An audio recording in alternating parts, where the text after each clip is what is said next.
thanks heaps for coming on, mate. It was really, really cool of you to make the time available today. So outstanding. I've done 24 years.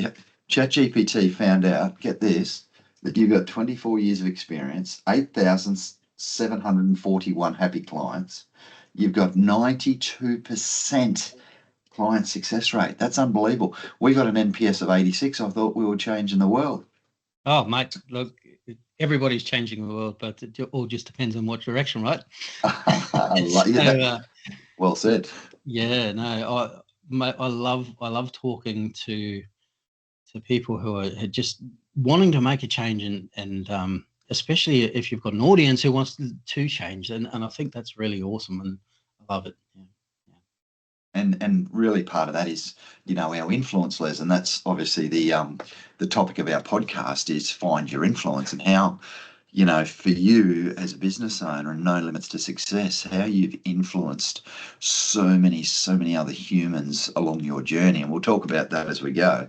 Mate, what I love is shifting people, right? And because I've been through that stuff. You've come from the trades as well.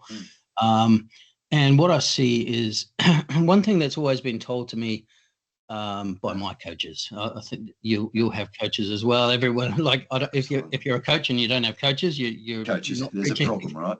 Yeah, that's right. Exactly right. So I've got coaches. I go to them, but sometimes I think what we've got is this. Some people refer to it as imposter syndrome, and it's self-doubt and stuff like that around how much value have I got to give. But you know what it really comes down to is if you can help somebody who's been through the path, or you can lift somebody up, you only have to be a little bit above them to be able to make that change, right? And I that then became my mantra, is like, no matter what, if I can help somebody make a shift, and that is basically where I come from. It's like, if I can help somebody, I'm going to do it, right? Yeah. Beautiful. Mate, where's that accent from first? Originally New Zealand. I didn't even know I had it, but I guess it still hangs around. But I came over to Australia when I was 13. Right. Yeah. So and been here ever since. Absolutely, love it. So you can make Aussie, up in Queensland, Gladstone, living the dream. Born and bred. Went away for 10 years, Les. We went and had a 10-year working holiday after I had a bad incident at work. Thank you for doing your research too. Mines, and then climbed the ladder of corporate success. We went, uranium mining in the Territory. That was really interesting. And then down to a copper smelter in Wollongong, where I got made redundant and came back here to Gladstone. Then all of a sudden we stayed, which was been cool. So, but I never talked about the incident for 10 years. And then when I got back, I had to. And so people wanted to know about it. And once I started talking about it, it was sort of quite cathartic and quite confronting at first. But I think, what I think is I love about that sort of thing is you don't think there's any value in that for somebody else. But when you share that level, the ability that gives them a safe space to share things that they've gone through, it blows your mind, right? Absolutely. And I think that moment when you realise that, Les, and for me it was standing in front of people telling the story, because they asked me to tell the story at a safety meeting, and I told it, and the lights came on for people. Wow, this person's been through this, and there was this lived experience that sort of they had and I had. And then I just resigned from the job I was in and said, I'm going to become a public speaker, and I had to go home and tell my wife then that we're out of a job. So it's that moment when you realise, geez, there's something in this. I've got some value to add to this human species. So, mate, I love that, and there's so much courage in that, in the sharing and being vulnerable and just going, okay, I'm going to make a difference. I'm not going to be safe anymore. And I think that's talking about leadership, which you encourage and you help mentor people through, because there's so many challenges. I call it the devil at every level. It's like you can't get to that next level. I think, well, not fast. That you can go through it yourself. I've done that, but the problem is, what I learned was when you've got a mentor or a coach that helps you through, that's an accelerator, right? And so once I did that, I multiplied my coaches, accelerated faster, right? So yeah. Absolutely. Good on you. So talk me through that, Les. Your ChatGPT calls you a thought leader on mindset and systems, which I love. So, Right. um, so what's that mean? What you say you've got coaches and you are a coach for so many humans out there, like 8,000 Mm. people. What is it that you sort of coach people on, Les, and what do you help them shift in their mindset? I think it's very individual. I'd love to say, oh, I only do this, but I really Mm-hmm. think that each person's transformation is different, right? Mm-hmm. And everybody's in a different place about a different thing. So you've got what you've got is, and I love your framework. You're the 3 U's: upgrade, upskill, uplift, Yeah. um, and giving them something to be able to follow. There's a Mm. pathway. I've got Mm. I've got actually pathway, which is business related as well. Yeah. But I won't talk about that too much, because what I really want to do is just go deep down into why we need mindset shifts, right? Making that shift, and the why it has to be for an individual, right? Um, but if you're not continually pushing yourself as a leader into what I call an uncomfortable zone, I don't think you're changing, right? And as a leader, the world is changing around us. Mm. If we're not going to be changing, if we're not going to keep upskilling ourselves, and we're not going to uplift those around us, then what we're going to do is stay stagnant, and we're not Mm. advancing. Beautifully I put. feel like it's like anything. If you're in a boat and you're not moving forward, you're stagnant. You're not going to achieve anything. And I think when we're looking at that, sometimes we frame it around work, we frame it out around our business in leadership. Mm. But I always try to take it back and go, well, what do you want to do for yourself, rather than actually going, okay, it's just about the work. It's just about Gotcha. making a difference in what I'm doing. It's about being rather than just doing, Oh. right? Because if you can shift who you are, then everything follows. And I think I often hear people say, well, I want to do this. Right? And then I shift it back and go, well, do you want to, or are you going to be? Right? Oh. I so if you are going to make a shift, you have to be that person before you make that shift, right? And that's a mental shift. Yeah. That's an upgrade in mindset. And how do you Nice. do that? Often what the best thing to do with a mentor is going to adjust your perspective, right? Because you've got to make change. What part of this perspective am I not looking at correctly? And it's always the way.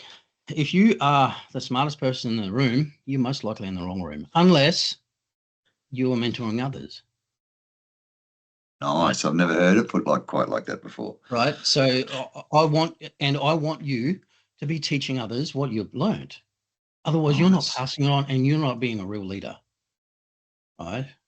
So I think that's really, really important in our growth, is to give back. There's value in that. There's value for ourselves. There's value for others.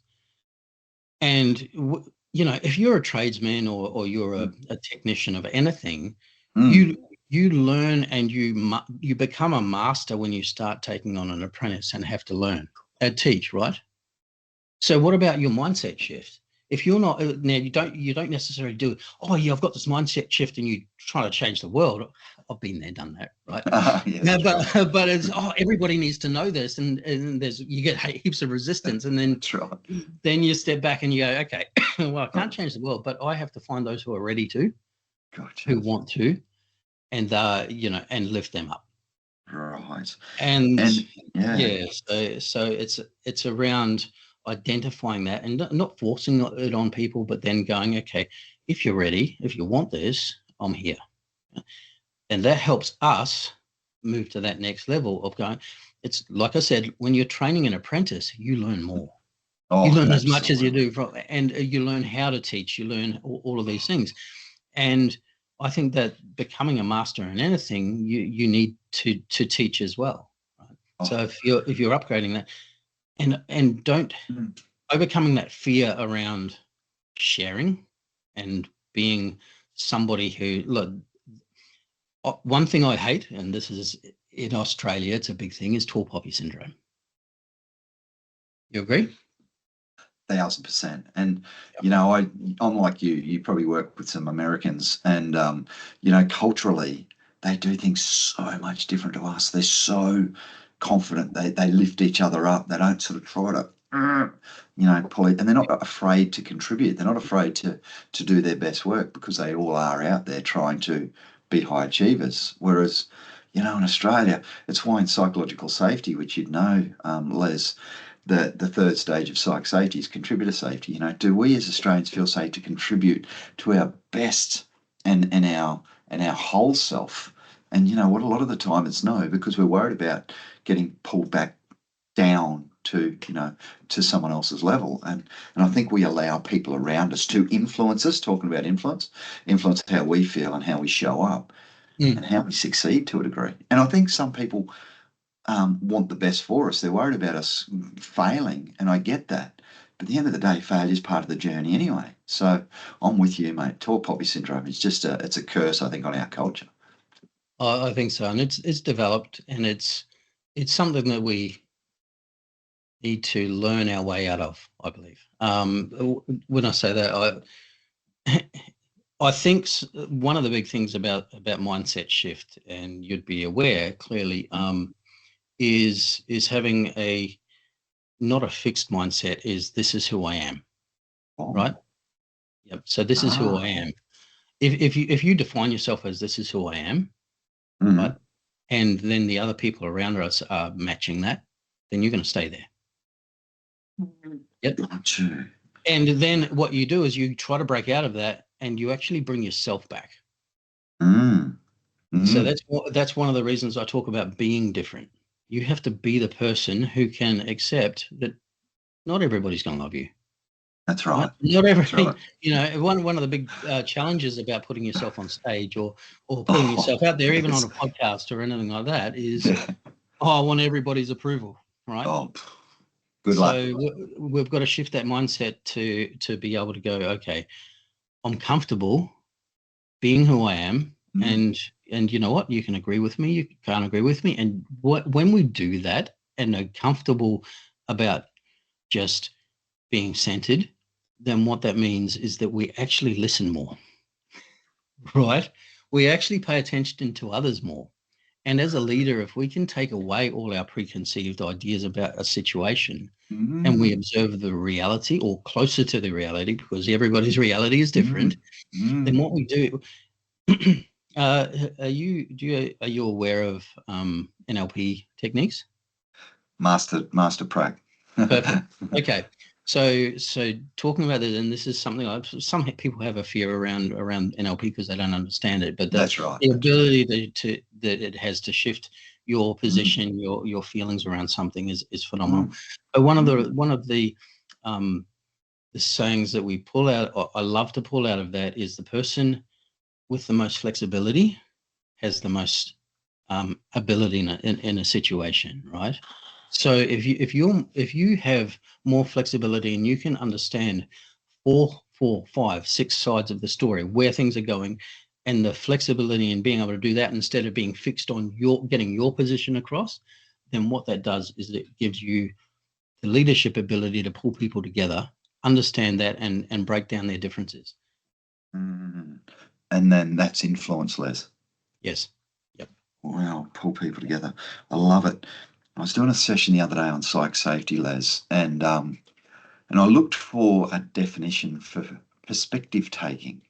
I found this great academic definition: the mental flexibility to deliberately take the view of another human. And I went, whoa. So the mental flexibility to deliberately, in other words, it's a real action behavior that you step into, that mindset flexibility, so that you can be a perspective taker. So I love what you said then, when you can see others. That's control, right? That's control over yourself. And when we talk about control as a leader, we're not, and influence. I love the word influence, right? Because some people think that and relate the word influence to manipulation. And some people have a negative feeling around manipulation. Oh, right? and yeah. But if you're manipulating something for the good of everyone, the good of their own person, manipulation is positive. There's a view. Yep. And so when we say manipulation, if you're doing work, you are manipulating something to work, like to change, because that's influence. That's our intention is change. That's everything. Leadership, we are intentionally changing something. So we need to take away our misunderstandings and the words. NLP is very word oriented, right? And but if we need to take away the fear of words and understand how we can change a situation and manage something into a new space. Oh. And it's nearly if you put your leadership hat on, Les, it's nearly around that whole transformational leadership. Like you're actually transforming, like you're talking probably more situational. I'm just thinking humans for a moment. Transformational leadership is creating more leaders. So you're transforming a person from, say, a technician into a leadership role, and you're not putting them in the role just because they're a good technician. You're putting them in the role because they've had that mindset shift. They've had an identity change. They want to be, love your words, to be the leader. And I think when you can have that influence on another person, I think that's sort of some of the change that you're talking about. Yeah, change in humans. Yeah, absolutely. And when you're talking about that, I really believe that you have to understand why somebody wants to change to be a leader, right? Because very, very often I find when we're talking to the technician level, they have a misunderstanding of what leadership is. Good call. And they think it's power. They think it's all these direction. Yes, that's exactly right. And I love to use the analogy of a wolf, right? And there's these things about alphas and stuff, but a true alpha in a wolf pack, they're the quietest, right? They do not go and bark at all the others. They don't go and make a big scene, and they allow the others to fulfill their roles. But they do make sure that everything is being led in the right direction. The other one is too, is that people think, oh, that's alpha wolf, that's, male or masculinity, toxic masculinity. True alphas in a wolf pack, there's normally two, male and female, right? And so there's a whole different perception when you start going, okay, you watch a wolf pack, they conserve energy, they work together, they've got a common goal, they don't go chase everything, but the pack leader or the alpha is the leader of that pack is the one that makes sure that everybody's performing the role. They're not running around and doing everything and nipping at heels and things like that. They will step up when they have to. They are protectors primarily, and then there's we can talk about this for hours. I love this subject. Right. Yeah, but that's the mindset shift that you have to make, and absolutely going from part of that pack, and it's a shift into this being respected, but also showing the most respect. Ooh. Right. And have you heard of this saying that the officers eat last? Yeah, leaders eat last. That's right. Love it. Yeah, yes, love it. Simon Sinek. Okay. Love it. And that's the same basis. So does an alpha and a wolf pack, right? Yeah. Didn't know that. So and we're pack animals. Animal kingdom as well. We are pack animals. We are. Right. Yeah. So that we actually, if we take that and we go back and go, well, how do I want to be as a leader? Who do I want to be as a leader? And why do I want to be a leader? That we need to understand that. What's our drivers around that?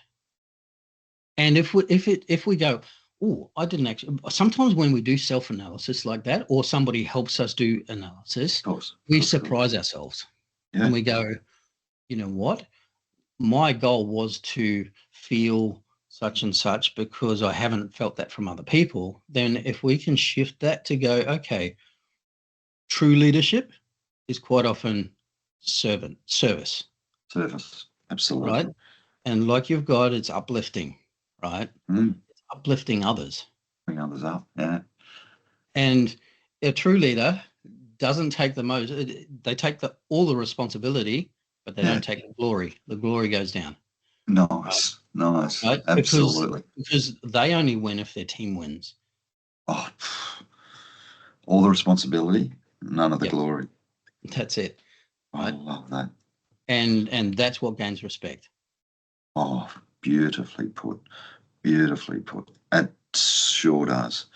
Wow. And we all know those leaders that that do give us credit for our work, that advance our career, you know, and when, you know, when we work for people like that, we feel cared for, which means we get time with our leaders, we feel valued, and we feel supported by our leaders. And I think those three words are the biggest things that I hear in coaching programs. You know, I don't feel cared for, I don't feel valued, or I don't feel supported. And when leaders do those three things, it's a CVS, and it's probably one of the most popular things, you know, in our programs. People say takeaways, and I think as a leader and as a team member, when leaders do that for us, they do bring us up, like you say, pull us up, lift us up, uplift, and you know, we become better versions of ourselves, Les.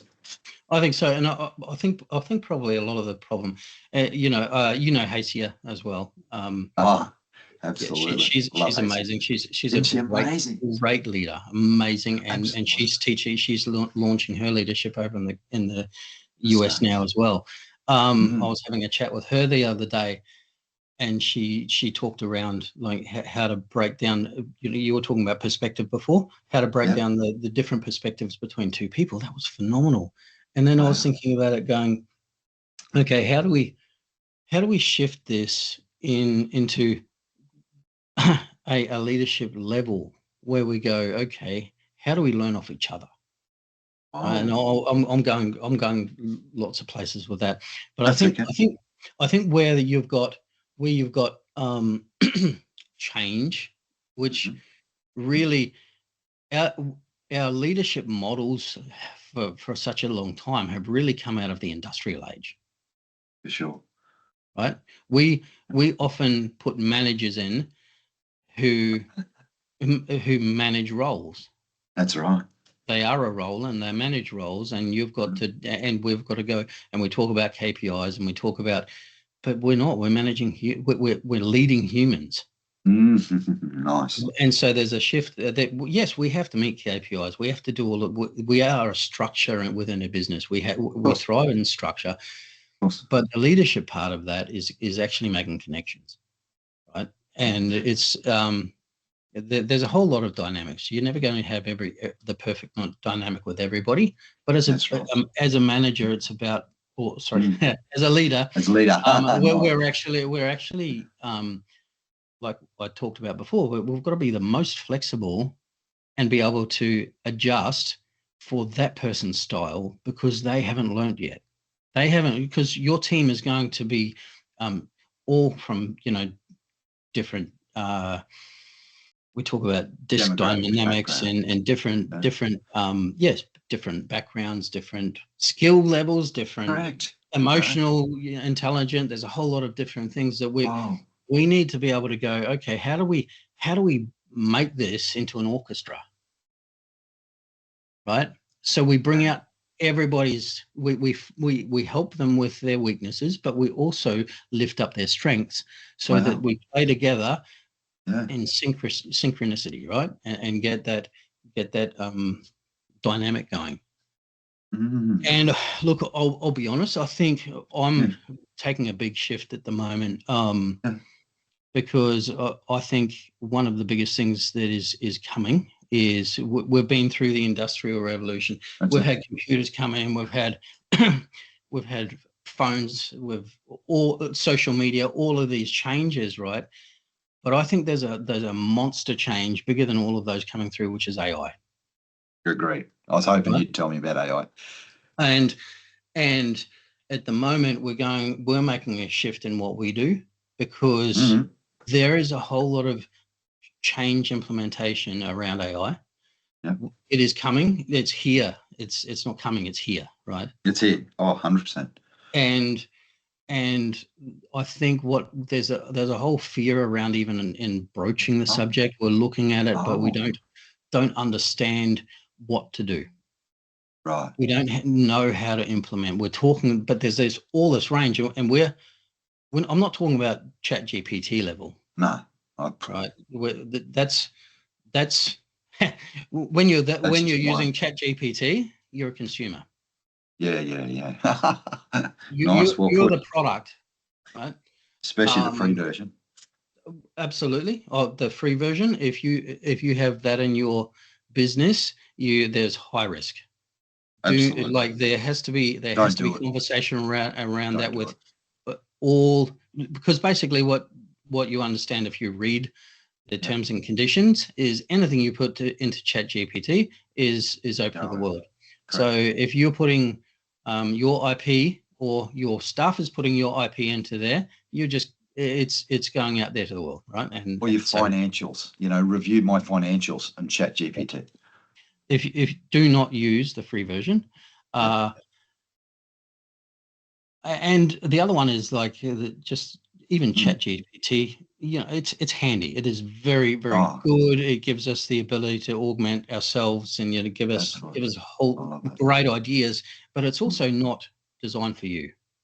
Yeah. It's not designed for your business. It hallucinates. It gives you wrong results.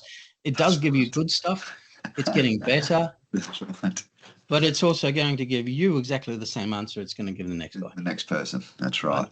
What we talk about when we're consulting with people now is business level AI, right? Which is actually based on and it's secure, but it's also based in business thinking, business consulting, built stuff. So we're not talking about, and we're talking about AI employees, but there's a whole lot of fear around this.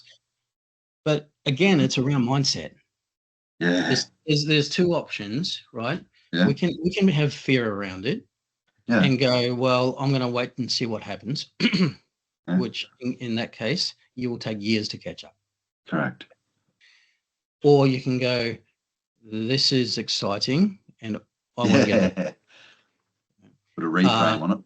Yep, exactly. And one of the things is also managing our teams. If you're a leader, is there's really a fear around everybody's afraid that they're going to lose their job.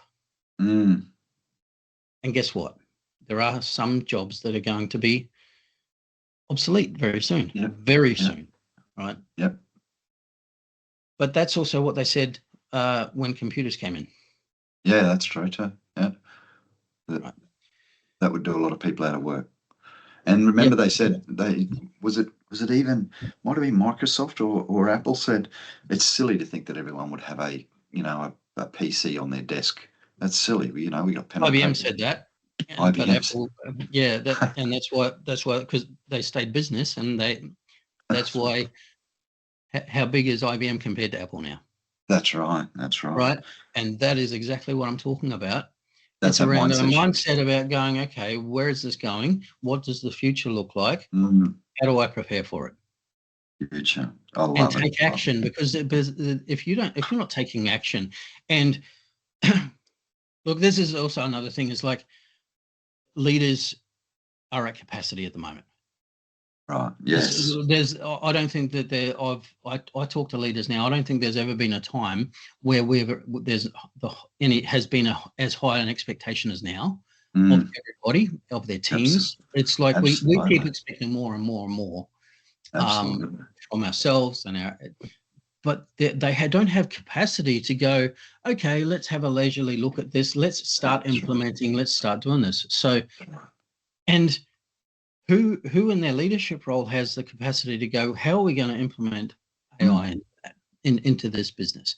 What of these programs works? And they're changing. Like if you start implementing something, it's going to change within 6 months. That's right. It's obsolete. Right. So, and that's why we look at it differently. Yeah. We don't look at this as a product. This is what you need to put in. We go, this is your business. What do you need? Nice. Right? Because we're not AI people. We're business people. That's right. We're business consultants. Beautiful. we're leadership consultants. But how do you implement something to augment the people you've got? Nice. Augment. Because humans, just like we were talking before about connection, leadership, AI is never going to replace humans. No, that's right. And they're going to do things. We're going to connect with them more, and we're going to interact with it more. But we are pack animals. We're back to where we were. We want human connection, and there's going to be a big movement to AI, and then there's going to be, I think, the point to do is, and this is where we consult, is going, where can AI be used to make people faster, help them out? Where can we do it where they don't like their tasks, so they're doing repetitive things, and those things aren't the highest and best use of their time. That's right. That's not the highest value. So if we are able to implement something that gives them back the time where they're making the human connections correctly, they're using their minds to and augmented by AI to be more creative, to be able to be more inventive. And if people do it now, they will be ahead of the rest, right? Because it's going to speed them up. And this is the point: is you can run leaner, you can hire the best teams because you've got that ability to go, I can do twice as much for less. It's sort of like, how can I put it? How many times do you go back on a construction site and see a guy using a hammer with a nail, right? It doesn't happen anymore. Why? That's right. Nail guns. We got better tools. That's right. That's right. So faster, we look at AI as that.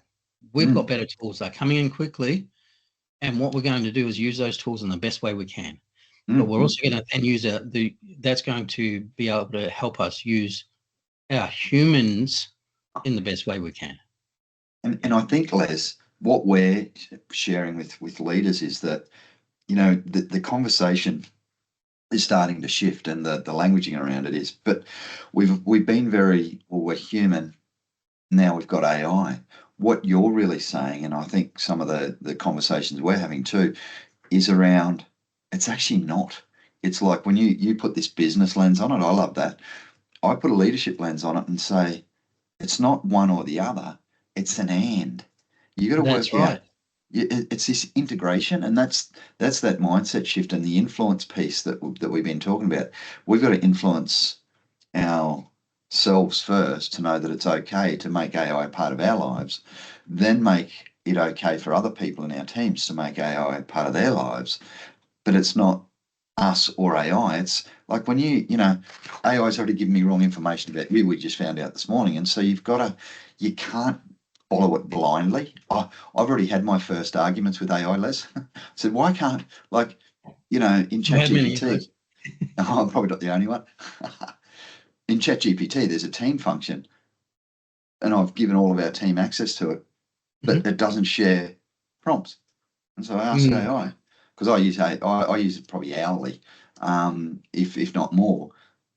But it said, oh, no, we're not set up for that. I said, well, why do you call it a team? Oh, just so that you can all have the same login. I went, well, that seems weird to me. So research on that, because I think it has changed that you can share GPTs. So you can create a GPT, but we'll talk about that offline. We'll talk it offline, because it's about, we can talk about the technical side of things, but what you're correct about is that it's coming in, but how do you implement it in the best way?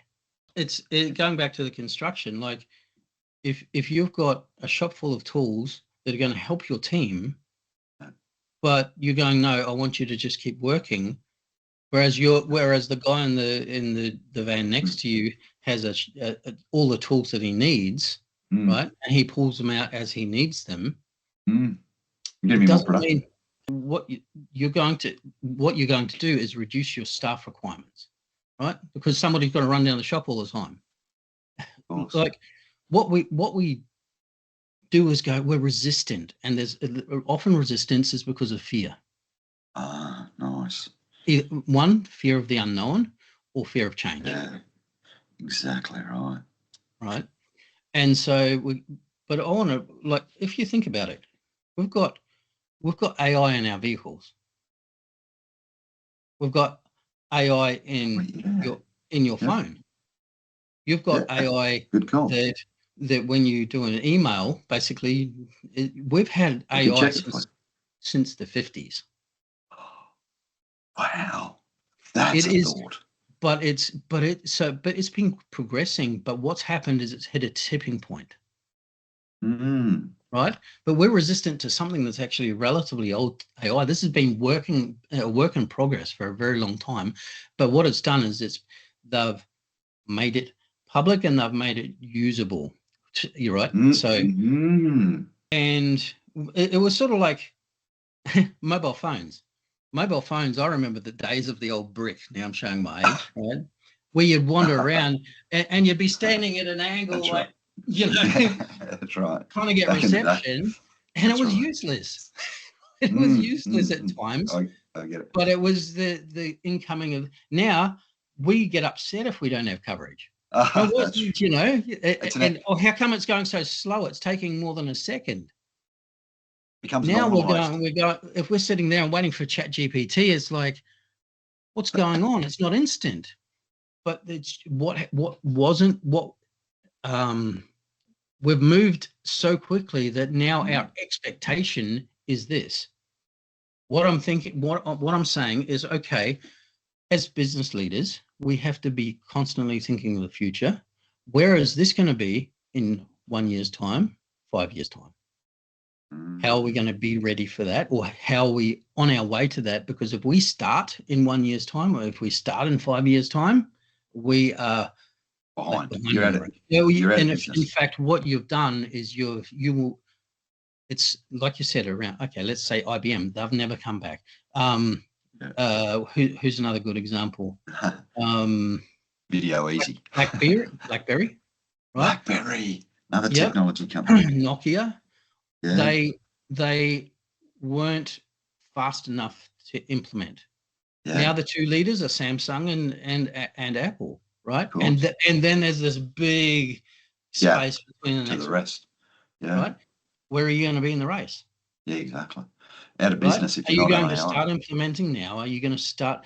And don't go and think, okay, I'm giving everybody Chat GPT. It's gonna make them amazing, Gonna right? fix the world. We're Yeah. talking about, okay, well, how do we make a custom? This is the like business thinking. How do I make my Mm. customer journey better? Make How my do I custom. how do I create touch points with them that feel right? Mhm. And whether it's AI or not, sometimes how do I reduce the bottlenecks in my business that people are using, that people that I've got time heavy stuff that is not necessarily that can be done automatically, right? Nice. Yep. And so That that's the system we're looking at, going, okay, that shift and love it.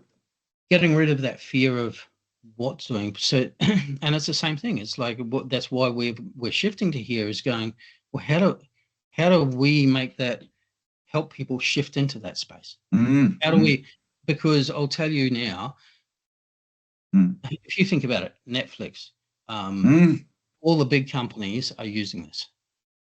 They mm. are donating already, Of course. right? We don't even realize how much AI is being used. And Google, all of those things. I was at a marketing meeting or a conference yesterday around Mm. this, and the amount of data that Facebook has on us is phenomenal, right? And you go, and there was all this wondering why Elon bought X, Yeah, right. To right? control the narrative. Not just to control the narrative, data. To get the data on everyone. Because what did he create off the back of that? Rock. X became Croc to a degree. Of Well, no, the AI was built on the back of information. course. You're saying Because Croc. to build a large language model properly, you need tons and tons of data. Whoa. Jeez. right? Oh, And so wow. this is where we're going. Is like these big leaders, Yeah.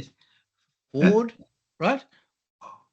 Mark Think about Zuckerberg. Ford. Okay, he created, systemized, and anybody, like, there were other car manufacturers that were making one or two, and guess what? They went Production out of line. business, right? Yeah, that's right. The people who followed Ford and went, hey, let's go with this new tool, this new system, let's Yeah. adapt. Our Yeah. ability to adapt as a leader and shift and make changes within a business, and also bring everybody along with us and Mm. go, this is the way we're going. We're going to try to Mm. keep everybody together, but there will be changes. That's the leadership we need now. And what you Wow. need is somebody who can also, well, my belief is somebody who can help you with that, because we're talking about massive change. We're talking about massive change in helping your team make that shift, Yeah. as well Yeah. as what's right for your business. Mm. What areas do you implement first? Because you can't go, oh yes, I want AI in my business and I want it to Yeah. take over. That's sort of like the old days of, I want a website. Yeah, that's right. Okay, we need to actually do it properly. You need to Yeah. train your AI, because it's like you are training. I know. If you think about it, AI is Mm. like a young teenager, but it Mm. learns very quickly, Nice. right? Teenager who learns quick. Yeah. So it's got a whole, like your normal GPT is like an infant, and it'll just give you, or not an infant, but it'll just give Yeah. you anything that comes I to get it. it, and it throws it at you. So what Yeah. you've got to do is you've got to, if you're hiring a manager, Yeah. or you're hiring a C-suite person, Yep. right? Which AI can definitely Help you. um, Mm. help you with. What what do you want to train them on? They need to have Ah, business level acumen. right. You can't just go, yeah, ask the world what's best for my business. Yeah, that's right. It's about going, okay, well, how does a CFO Mm.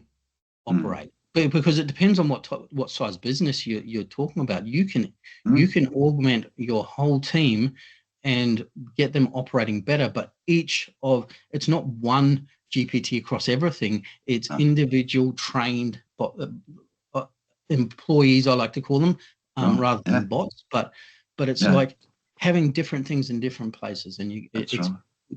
what you have to do is upgrade them, upskill them, and then uplift them.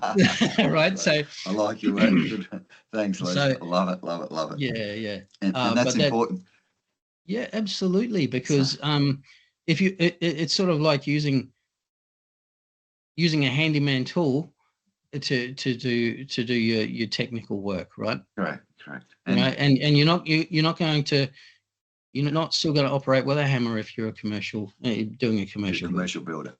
If Mm. you want to build properly, you need to plan it out. You need to understand what's going to strengthen, and Right. where you need your Mm. points of strength in your humans. It's Mm. it's Mm. Mm. just, yeah, and, I and love that, it. that takes a bit of it takes an analysis and just checking It it. does.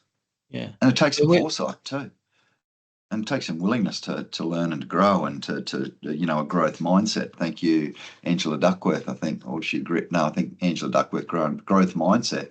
That we're not just fixed, stuck in our ways. Yeah, I know. I've got I've got the Oh, you book. got it behind you.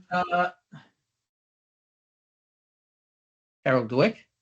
Oh, it's Carol Dweck. I thought it might have been Carol Dweck, right? Not Angela I'm Duckworth. not sure if she's the only one. Everybody No, talks no, about no, it. no, no, no. I get it. No, Yeah, Carol Dweck is growth mindset, and yeah, I think yeah. that's important. And I think if we're going to influence others, we've got to be able to influence ourselves too, and it starts with ourselves, as you know, Les. Mate, amazing chat. Just as we wrap up, what have you got like a favorite quote or like a philosophy on leadership like that you could share with us? So two last questions. The first one is what's your quote, theory, My mantra. philosophy? Yeah, mantra. Nice My word. mantra is based on my name. Less is more. Oh, stop it. Yep. And Touche. it came to me, like somebody said it to me one day, and I'm like, yeah, you know what? That's right. Because at the end of the day, as humans, we operate when things are simple, Mm, right? we love And simple. often Keep the it simple, truth is secure. simple. The reality is simple. Sometimes we've just got to find our way to that simplicity. Right? Nice. Nice. Yeah. And very last question, Les. If you were Anton Guinea and you were podcasting and you were looking for your next amazing guest, Les, and this is how you and I got together because I asked, obviously, Hasia, who Yes. amazing guest would be, and Hasia said, Moir. Would you recommend someone that I could chat to next, mate, around all things influence, uplift, upgrade, and upskill? Pretty please. Yes. You know what? I think I'd like to put you in touch with my publisher. Oh, great. Right. Thank you. Thank you. He is phenomenal. Andrew Carter is his name. Thank you. Global Publishing, GPG, Global Publishing Group. Oh, Global Publishing Group. That was Darren Stevens back in the day. I did a book with Darren Stevens back in the day. Yes. Did you? I did Millionaires and Billionaires with him back in the day, which was a bestseller. Right. Back in the day. No, and I see you've got Business is War behind you as well. So JT's my coach as well. Are you still in the JT Fox family? Yes. I'm an insider. So. Oh, stop it! Oh, yeah. Brilliant. Shout out to JT. Me too. Absolutely. Are you coming to Sydney next week? Is it next week? Yes, I will be there. And then Red Bull. Then I'm going Red Bull. Yep, you're going to go. Yeah, beautiful. Lovely. And then Mega Success, of course. Of course, yeah. Yeah, cool. I love it. Every time I go, it's just like this next level stuff. I'm also working. I've partnered with Daniel Kingston, and he's brilliant with his AI skills. Like I'm more probably a people person, more face of the business, and he's definitely left-brained. Right, nice. And high ADHD, like good, so focused, not like us, not like butterflies. Oh, mate, no, yeah. I'm like always going, oh, how the heck do I keep up with him? But yes, it's pretty amazing. So Andrew Carter's the person to talk to next day. I am publishing my books soon, which will be AI Edge for business. Oh, can't wait. Can't wait to read it. I will. It's around it's about around business level rather than talking to business people about business level implementation, not about AI, right? So yeah. Les Moir, less is more. You are amazing. Thank you so much for coming on. You are a champion. Anton, it has been an absolute pleasure. Cool, man. Absolute pleasure. And mate, if I can help you in any way, back at you. We will. If you want to do, you know what? If we do something around Brisbane area, or maybe we can do a group. A group team. Yep. Training or leadership coaching or something. Yeah, absolutely. Let's stay in touch. Thank you for providing your mobile now, so we're in touch on mobile, which is good, and LinkedIn. And email. So, mate, can't wait to keep the conversation going. Thank you so much. And if you wouldn't mind connecting with Andrew, that would be super too. And please let me know if you need any connections as well. And let me know what the purpose is, and I'll find the right human for you as well. Love it. Thank you. Thanks, Les. You're a legend, mate. Appreciate your help. See you, champion. Yeah. Bye, mate.